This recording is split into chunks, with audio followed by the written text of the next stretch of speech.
Nag-viral sa social media ang tila pagpapaulan ng pera ng isang lokal na opisyal mula Negros Oriental.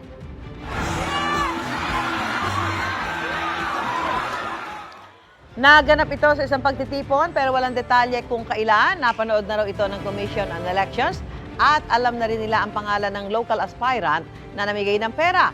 Pero wala raw silang may sasampang kaso laban sa kanya dahil sa Peñera Doctrine.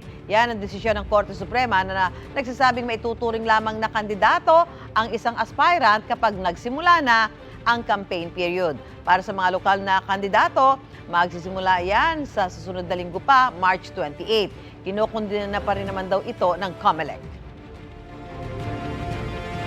We condemn itong mga ganitong klase na pagpapakita ng karangyaan o pagpapakita na parang minamaliit ang ating mga kababayan, lalo pa na mga mahihirap yung po mga uma-attend ng ating po mga rallies.